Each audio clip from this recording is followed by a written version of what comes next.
எல்லாருக்கும் வணக்கம். நான் உங்கள் பைரவா கிருபாகரன் பேசுகிறேங்க. இன்னைக்கு நம்ம ஒரு சுவாரஸ்யமான ஒரு இடத்த பற்றி தான் பார்க்க போகிறோங்க. அது என்ன இடம் அப்படின்னு பார்த்தீங்கன்னா, 15ஆம் நூற்றாண்டில் கட்டப்பட்ட ஒரு பிரம்மாண்டமான கல்கோட்டையை பற்றி தான் நம்ம இப்போது பார்க்க போகிறோம். அது இப்போது எங்கே இருக்குது அப்படின்னு பார்த்தீங்கன்னா, நம்ம இந்தியாவில் தாங்க அந்த பிரம்மாண்டமான கல்கோட்டை இருக்குது. அதுவும் நம்ம மகாராஷ்டிரா மாநிலத்தில் ராய்கட் அப்படின்ற மாவட்டத்தில் ஒட்டி கடற்கரையில் இருந்து 1/2 கிலோமீட்டர் தூரத்தில் இருக்கிற ஒரு அரபிக் கடல் ஒரு சின்ன தீவில் 22 ஏக்கர் பரப்பளவில் அமைஞ்சிருக்கிற இந்த பிரம்மாண்டமான கல்கோட்டையை பற்றி தான் நான் உங்களுக்கு இன்றைக்கி சொல்ல போகிறேன். இந்த கடற்கரையில் 36 கடற்கரையை ஒட்டி இருக்கிற இந்த பிரம்மாண்டமான கல்கோட்டையில் 36 பிரம்மாண்டமான பீரங்கிகள் வைக்கப்பட்டிருக்குன்னு சொல்லப்படுதுங்க. அந்த 36 பிரம்மாண்ட பீரங்கிகளில் 3 பீரங்கிகள் அதிக எடை கொண்ட பீரங்கிகளாகவும் கருதப்படுது. அதுலேயும் குறிப்பாக சொல்லணும்னா, ஒரு பீரங்கியோட எடை மட்டும் 22 டன்னு. எப்படி 22 டன்னு அப்படின்னு சொல்லப்படுதுங்க. இந்த கோட்டையில் ஒரு பள்ளிவாசல் இருக்குது. இந்த கோட்டையில் ஒரு பள்ளிவாசல் இருக்குது அப்படின்னும் சொல்லப்படுது. அது மட்டும் இல்லாமல் இராணுவ குடியிருப்புகள் இருக்குன்னு சொல்லப்படுது. அதுலேயும் இல்லாமல் இயற்கையோட அதிசயமாக கருதப்படுற ஒரு விஷயம் அதில் என்ன அப்படின்னு பார்த்தீங்கன்னா, 2 நன்னீர் குளங்கள் இருக்கிறதாகவும் சொல்லப்படுதுங்க. நன்னீர் குளங்கள்னால் குடிக்கிற தண்ணி, அந்த மாதிரி நல்ல தண்ணியாக. அதுவும் கடலுக்கு நடுவில் கட்டப்பட்டிருக்கிற அந்த கோட்டையில் 2 நன்னீர் குளங்கள்ன்றது இயற்கையோடைய மிகப்பெரிய ஆச்சரியம் அப்படின்னு தாங்க சொல்லப்படுது. ஏன்னா அது கடலுக்கு நடுவில் இருக்கிறது.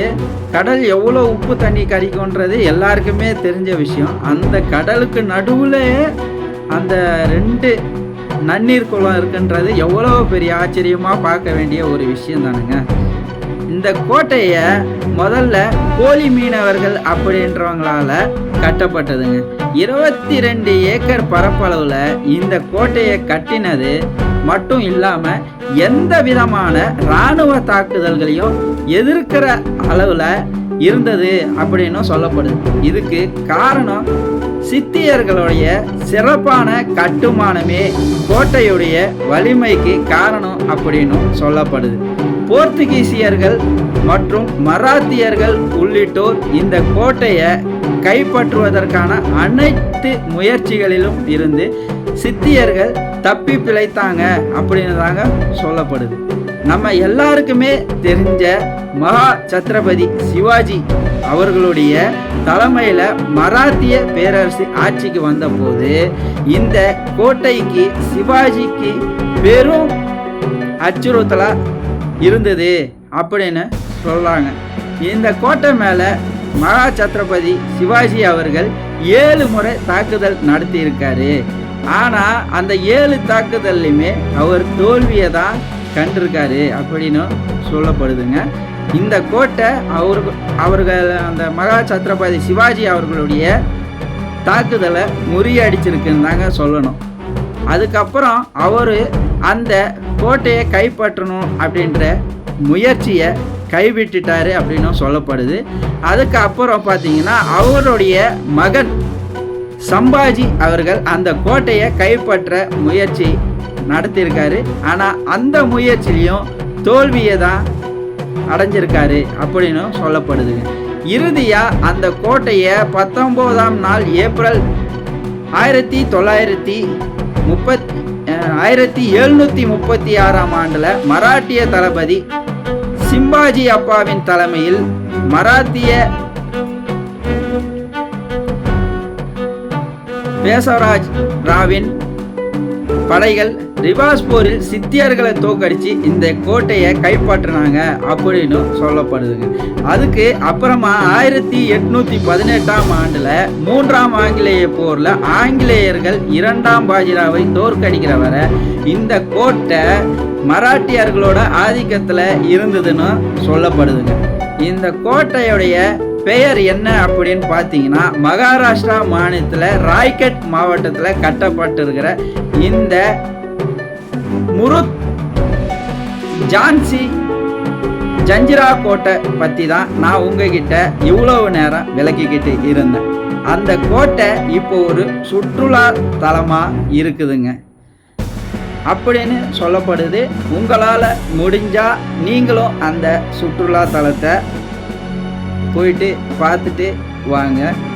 கட்டுமானங்களோட பெருமை மிக ஒரு கட்டிடம் அப்படின்னு தான் இந்த வரலாற்று சிறப்பிடம் சொல்லுதுங்க நமக்கு. ஏன்னா அவ்வளவு கடலுக்கு நடுவில் 22 ஏக்கர் பரப்பளவில் இந்த கோட்டை மிக பிரம்மாண்டமாக அமைஞ்சிருக்குன்னு தாங்க சொல்லணும். முருத் கடற்கரையில் ஜஞ்சிரா கோட்டை, அந்த கோட்டையோட பெயர் மகாராஷ்டிரா மாநிலத்தில் இருக்கு, ராய்கட் மாவட்டத்தில். மகாராஷ்டிரா மாநிலம் ராய்கட் மாவட்டத்தில் இந்த முருத் ஜஞ்சிரா கோட்டை இருக்கு. முடிந்தவர்கள் சென்று அந்த கோட்டையை பார்த்துட்டு வருமாறும் கேட்டுக்கிறேங்க. அந்த கோட்டை நிஜமாவே ஒரு கட்டுமானத்தோட கலையில் ஒரு மைல்கல் அப்படின்னு தாங்க சொல்லணும்.